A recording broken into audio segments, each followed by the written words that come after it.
اور 4 لاکھ آپ کے اس کے اندر اکاؤنٹس ہیں، جو شیئرز ہیں جن کو میں کہتا ہوں، ان میں سے آپریٹو 1,40,000 ہیں، اور وہ آپریٹو ہیں جو سال میں صرف ایک دفعہ بھی اگر اس کو ہل جل ہو جائے نا اس کے اندر، تو اس کو کہتے ہیں میں اپنے جتنے فگرز دے کے جا رہا ہوں اور میں آئی ٹیک فل رسپانسبلٹی آف دیٹ.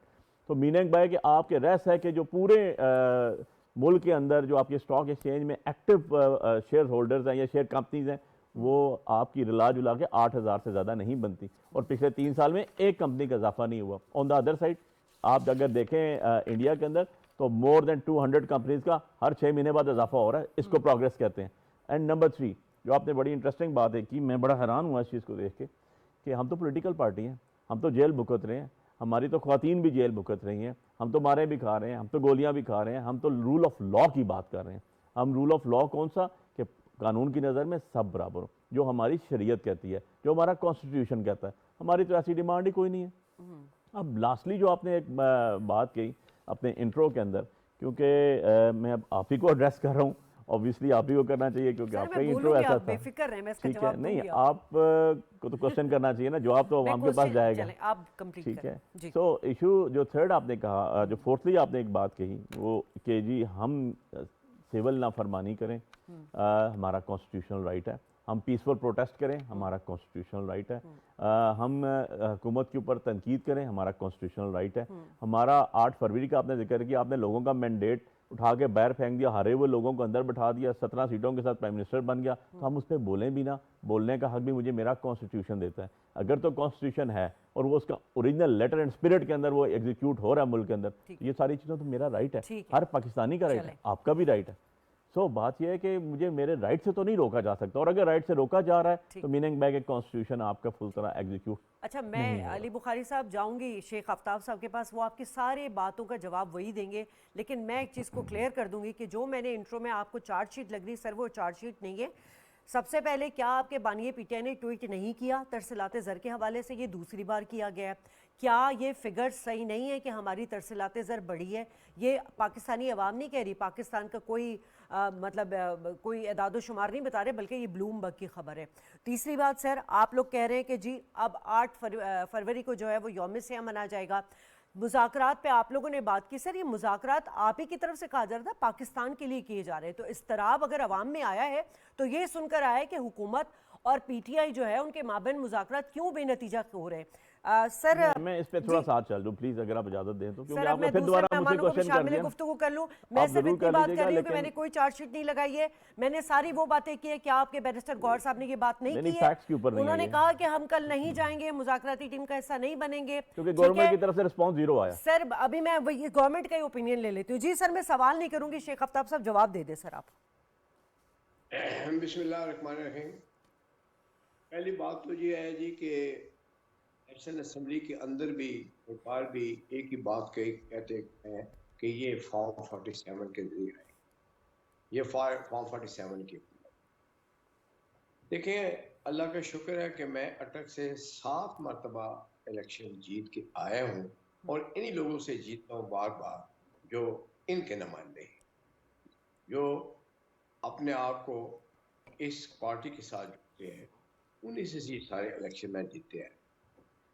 اب سوال یہ ہے کہ کیونکہ میں الیکشن میں کے دن میں ایک پولنگ سٹیشن پر جاتا رہا ہوں، آپ یقین کیجئے کہ کسی polling station per P T I کا کوئی پولنگ ایجنٹ ہی نہیں تھا. جب پولنگ ایجنٹ ہی نہیں تھا تو یہ فارم 45 ان کے پاس کہاں سے آ گئی؟ یہ کیسے کلیم کرتے ہیں کہ جی فارم 45 فارم 47؟ اس لیے خدا کا واسطہ ہے، حقیقت کو جاننے کی کوشش کریں. اب اگر آپ اس طریقے سے شور ہی مچاتے رہیں گے تو اس سے کیا فائدہ؟ تو کوئی نہ ہوگا، پاکستان کا نقصان ہو رہا ہے. دوسری بات یہ ہے جی کہ آپ کہتے ہیں کہ اپنا اس پہ آپ کو اعتراض ہے کہ جی فارن جو ریمیٹنس ہیں اس کو آپ روکنے کی پوری کوشش کرتے ہیں. اور یہ آج نہیں ہے، یہ 2014 میں بھی جب اللہ کی مہربانی سے گورنمنٹ ہماری پاکستان مسلم این کی تھی، جس وقت کہ دھرنا دیا گیا یہاں پر ڈی چوک میں، تو اس وقت بھی یہی تقریریں کی جاتی تھی کہ فارن ریمیٹنسز بند کر دیں. ہم بلکہ بجلی کے بل جلائے گئے